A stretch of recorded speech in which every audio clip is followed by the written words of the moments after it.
Others with a more secular approach who have also been very successful. Let's take Warren Buffett of Omaha, Nebraska. If you had put $10,000 in 1965 into his company, Berkshire Hathaway, you would have $1 million today. Warren was a chapter in my 1972 book, Super Money, so I've known him a long time. He learned his trade with Ben Graham, the original dean of security analysis at Columbia University.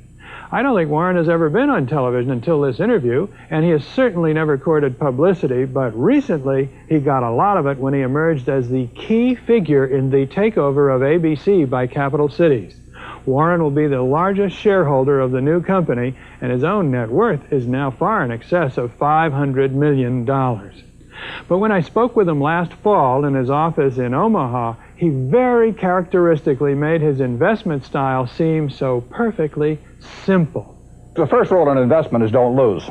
And the second rule in investment is don't forget the first rule, and that's all the rules there are. I mean, if you buy things for far below what they're worth, and you buy a group of them, you basically don't lose money. Warren, what do you consider the most important quality for an investment manager?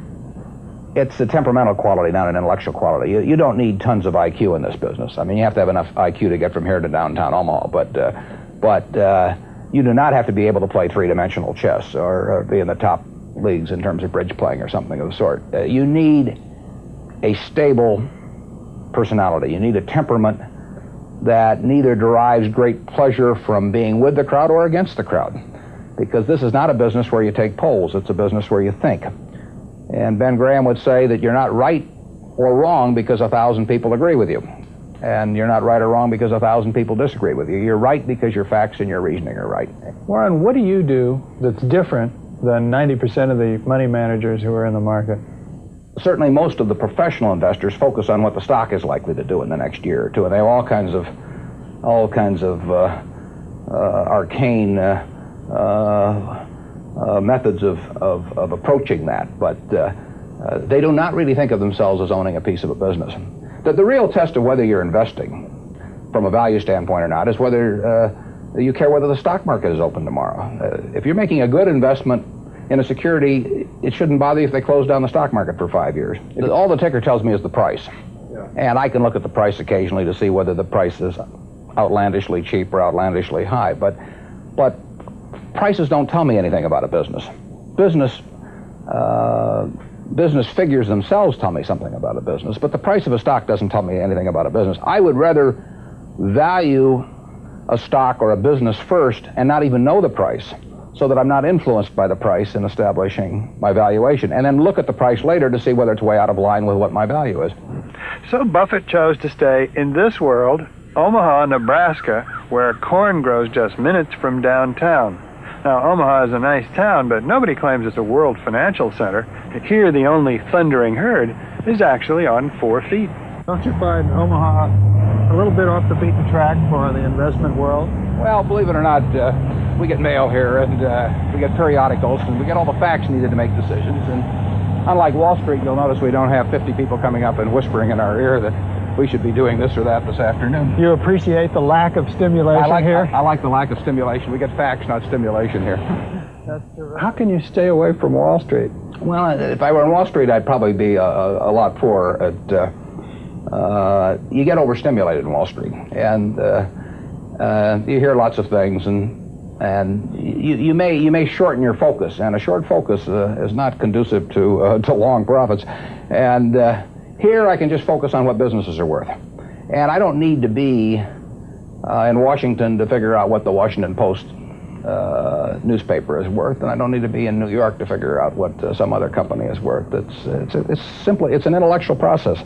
Well, and the less static there is in that intellectual process, really the better off you are. What is the intellectual process? The intellectual process is defining your level, defining your area of competence in valuing businesses, and then within that area of competence, finding whatever sells at the cheapest price in relation to value. And there are all kinds of things I'm not competent to value, but there are a few that I am competent to value. Have you ever bought a technology company? No, I really haven't. In 30 years of investing, not one? I haven't understood any of them. So you haven't ever owned, for example, IBM? Which Never owned Great, IBM. Marvelous company. I mean, a sensational company, but I haven't owned IBM. And so here is this technological revolution going on, and you're not going to be a participant. Gone right past me.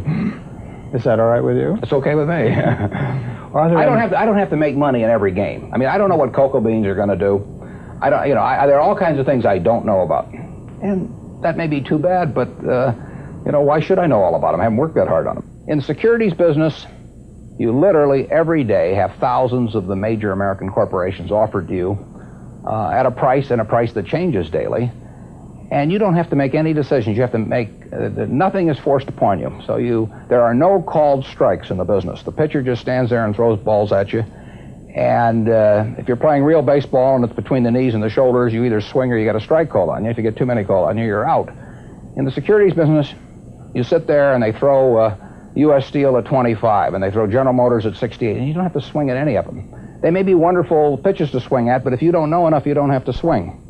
And you can sit there and watch thousands of pitches, and finally you get one right there where you want it, something that you understand, and then you swing. And so you might not swing for 6 months. You might not swing for 2 years. Isn't that boring? It would bore most people, and certainly boredom is a problem with most professional money managers. If they try to sit out an inning or two, not only do they get somewhat antsy, but their clients start yelling, "Swing, you bum!" You know, from the stands, and that's very tough for people to do. Warren, your approach seems so simple. Why doesn't everybody do it? Well, I think partly because it is so simple. That the academics, for example, focus on all kinds of variables. Partly because by academics, you mean professors of right, finance? Yeah, the data's there. In business school? Sure, and the data's there. So they focus on whether if you buy stocks on Tuesday and sell them on Friday, you're better off, or if you buy them in election years and sell them in other years, you're better off, or if you buy small companies. There are all these variables because the data are there, and they've learned how to manipulate data. And as a friend of mine says, to a man with a hammer, everything looks like a nail. And once you have these skills, you just are dying to utilize them in some way, but they aren't important. If I were being asked to participate in a business opportunity, would it make any difference to me whether I bought it on a Tuesday or a Saturday or an election year or something? It's not what a businessman thinks about in buying businesses. So why think about it when buying stocks? Because stocks are just pieces of businesses.